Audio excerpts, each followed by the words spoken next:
पिछले भाग में आपने देखा कि शादी के एक सप्ताह बड़ी शांति से बीत जाता है, जब परिवार में सभी लोग राहत की सांस ले ही रहे होते हैं कि एक बार फिर कमला डरावनी और असामान्य हरकतें करने लगती है। कमला के साथ हो रही घटनाओं से शशि, कुलदीप और अखिलेश को इतना तो समझ में आ ही गया था कि कमला के ऊपर किसी प्रेत का साया है। शशि कमला के ऊपर से इस नेगेटिव एनर्जी को हटाने के लिए घर में एक छोटा सा हवन करने की कोशिश करती है, लेकिन कमला उसे भी पूरा नहीं होने देती और पंडित को चेतावनी देकर भगा देती है। शशि के पति अखिलेश ठाकुर को इतना तो समझ में आ गया था कि ये कोई बहुत शक्तिशाली प्रेत है जो इतनी आसानी से उसका पीछा नहीं छोड़ेगा, इसलिए वो शमशान में वास करने वाले अघोरी बाबा के पास जाता है और अपनी समस्या का हल करने को कहता है। अब आगे 15 साल पहले। मालकिन, सुना है आपको बाबा की देखभाल के लिए किसी आया की जरूरत है, हमें काम पर रख लीजिए। मालकिन, हम बहुत गरीब हैं, कोई सहारा नहीं है, सारी जिंदगी आप लोगों के पैर धो धो कर पिएंगे। कहाँ से आई हो तुम? किस गांव की हो? तुम्हारा पति, बच्चे, बाकी सब कहाँ हैं? कोई नहीं है मालकिन, हमारा इस दुनिया में कोई नहीं है।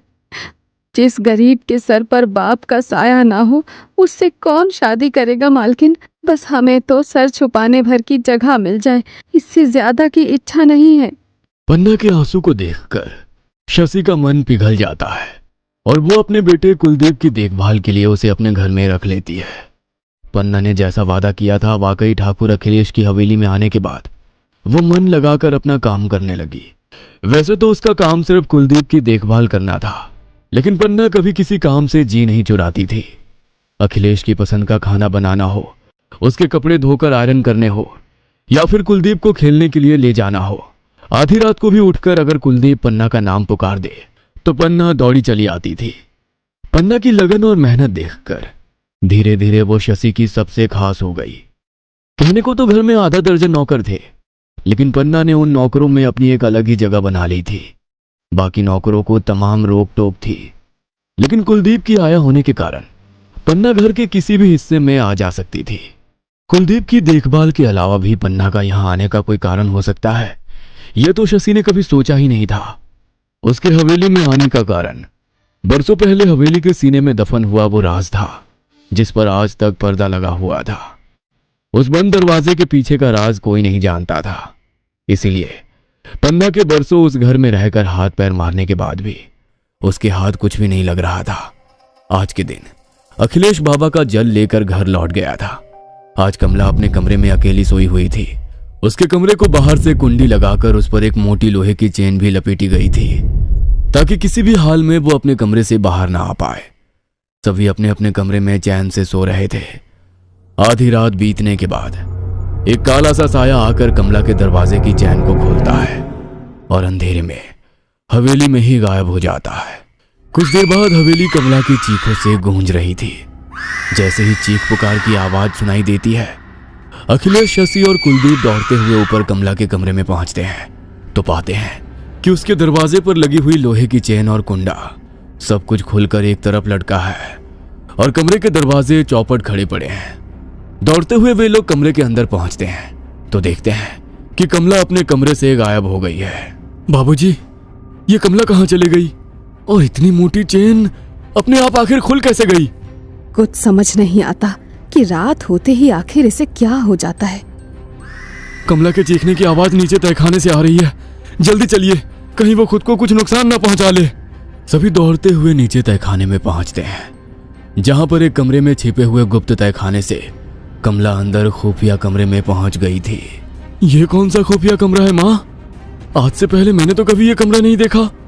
बेटे की बात सुनकर शशि थोड़ा घबरा जाती है और इधर उधर देखने लगती है। क्या हो गया कमला, क्यों चिल्ला रही हो? कमला अपने हाथों को जोर जोर से झटक रही थी और पागलों की तरह चीख रही थी। खून, खून, यहाँ पर खून है, खून बिखरा हुआ है यहाँ चारों तरफ। देखो देखो, वहाँ वो बैठी हुई है, वो बुला रही है मुझे, मैं नहीं जाऊंगी उसके साथ। देखो कमला, होश में आओ, कोई नहीं है यहाँ। देखो, मेरी बात पर यकीन करो, आंखें खोल कर एक बार देखो तो सही, वहाँ कोई नहीं है बेटा। नहीं, खून है यहाँ, वो कह रही है वो ले जाएगी मुझे, यहाँ खून है। कमला की बिगड़ी हुई हालत को देखते हुए कुलदीप, अखिलेश और शशि उसे उठाते हैं और तहखाने से लेकर बाहर आ जाते हैं और ले जाकर उसके कमरे में लिटा देते हैं। मुझे ये सब साफ करना होगा। मेरा पूरा शरीर खून से गंदा हो गया है। मैं नहाना चाहती हूँ। ठीक है, मैं पन्ना को बुलाती हूँ, वो तुम्हें नहला देगी। तुम बिल्कुल रिलैक्स हो जाओ बस। अखिलेश चुपचाप उसके नहाने के पानी में 2 बूंद बाबा की दी हुई अभिमंत्रित जल भी डाल देता है। सभी नीचे हॉल में आकर बैठ जाते हैं। तभी पन्ना दौड़ते हुए नीचे आती है। बहूजी फिर से वैसे हो गई हैं। मैं उन्हें नहलाने के लिए जैसे ही गुसल खाने में ले गई, वो जानवर की तरह गुर्राने लगी और पानी की बाल्टी उठाकर दूर पटक दी। मैं उनका कमरा बाहर से बंद करके आई हूँ। मेरी तो अब वहाँ जाने की हिम्मत नहीं है। अच्छा ठीक है, तुम जाओ, जाकर अपना काम करो, हम देखते हैं। माँ, एक बात बताओ, मैं इसी घर में पैदा हुआ, यहीं पर रहते हुए मैं 25 साल का हो गया, लेकिन आज तक मैं उस कमरे के बारे में नहीं जानता। फिर ये कमला उस खुफिया कमरे तक कैसे पहुंच गई? और ऐसा क्या है उस कमरे में जो इतने सालों से वो बंद पड़ा है, जिसके बारे में किसी को पता तक नहीं था कि वहाँ ऐसा कोई कमरा भी है? बेकार की बातों में दिमाग मत लगाओ कुलदीप। इस समय कमरे से ज्यादा जरूरी कमला की हालत है। ये सोचो कि तुम्हारी पत्नी ठीक कैसे होगी। अरे बहुत आश्वासन देकर विदा करके लाए थे हम कमला को। क्या पता था कि आने के बाद स्थिति बिल्कुल नियंत्रण से बाहर ही हो जाएगी।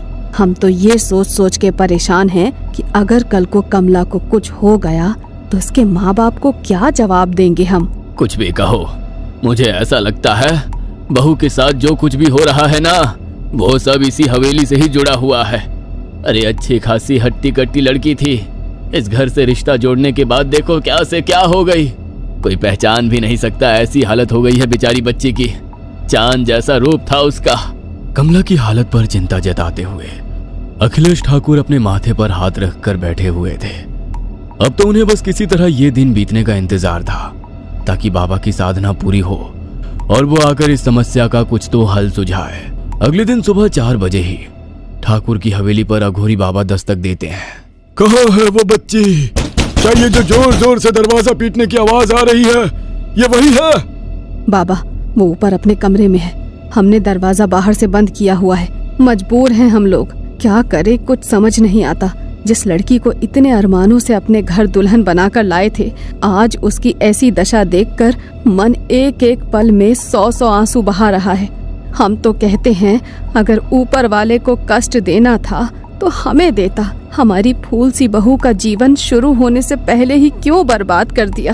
थोड़ा धीरज रखिए, मैं अपनी तरफ से प्रयास करता हूँ ये पता लगाने का कि आखिर आपकी बहू के साथ ऐसा क्या हुआ है जो उसकी हालत ऐसी हो गई। आप एक बर्तन में अपने घर का जल भर कर लाइए। बाबा के कहने पर शशि एक बर्तन में जल लाकर बाबा को दे देती है। बाबा अपने साथ लाई हुई सामग्री को घर में बिछाते हैं और उसके बाद उस जल के ऊपर कुछ मंत्रों की क्रिया करने लगते हैं। कुछ देर तक जल को अभिमंत्रित करने के बाद आपके घर में अवश्य ही कोई ऐसा हिस्सा है जहां से ये सब शुरू हुआ है। क्या आप जानते हैं वो कौन सी जगह है? ऐसी घटनाओं का केंद्र अवश्य ही होता है। नहीं बाबा, हमें इस बारे में कुछ नहीं पता। पहली बार तो जब बहू विदा होकर हमारे यहाँ आई तो वो आराम से अपने कमरे में सो रही थी और तभी पहली बार उसके साथ वो सब शुरू हुआ। ठीक है, आप मुझे उसके कमरे तक ले चलिए। बाबा वो जल लेकर कमला के कमरे की तरफ जाते हैं। वहां पहुंचकर, नहीं, यह वो जगह नहीं है। ठीक है, आप ऐसा करिए, उन सभी जगहों को मुझे दिखाइए जहां जहां कमला के साथ कुछ भी अनहोनी हुई है। बाबा की बात सुनकर अचानक ही कुलदीप को कुछ याद आता है। हाँ बाबा, कल कमला अचानक से तहखाने में पहुंच गई थी और वहां जाकर जोर जोर से चिल्ला रही थी कि यहाँ पर चारों तरफ खून ही खून है। और सबसे अजीब बात तो यह है कि कमला तहखाने के जिस कमरे में पहुंची वो खुफिया कमरा था। उस कमरे के बारे में तो आज तक मैं भी नहीं जानता। फिर वो अचानक वहां कैसे पहुंच गई? जरूर उस कमरे का ताल्लुक इन घटनाओं से है। आप मुझे उस तहखाने तक ले चलिए। बाबा के कहने पर कुलदीप बाबा को उस तहखाने तक ले जाता है। वहां पहुंचकर बाबा वो जल का पात्र उस कमरे में रख देते हैं और मंत्र पढ़ने लगते हैं। देखते ही देखते पात्र में रखा हुआ जल जोर जोर से हिलने लगता है। मेरा शक बिल्कुल सही था, यही वो कमरा है जहां से इन सब चीजों की शुरुआत हुई है। इस कमरे में एक बहुत शक्तिशाली रूह का वास है। जल में हो रही हलचल बता रही है कि ये रूह कोई आम रूह नहीं है, ये एक शैतानी रूह है जो बहुत ताकतवर है। आमतौर पर यह जल इतना जोर जोर से हिलोर नहीं मारता जितना इस बर्तन में मार रहा है।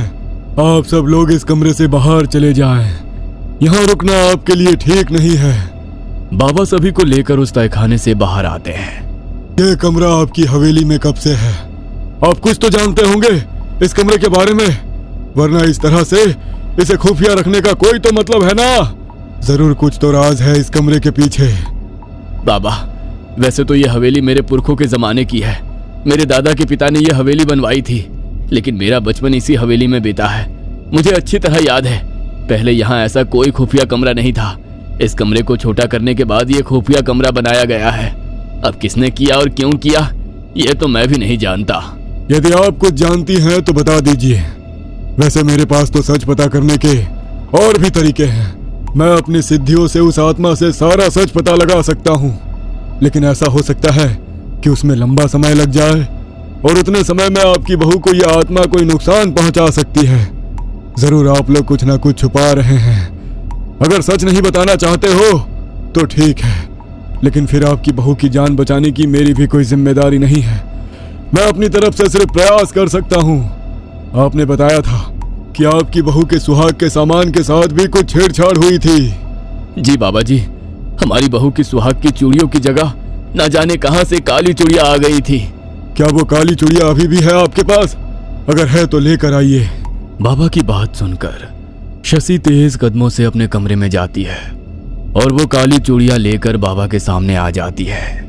लीजिए, बहू के हाथों से उतरवा कर ये चूड़ियां मैंने अपने पास रख ली थी।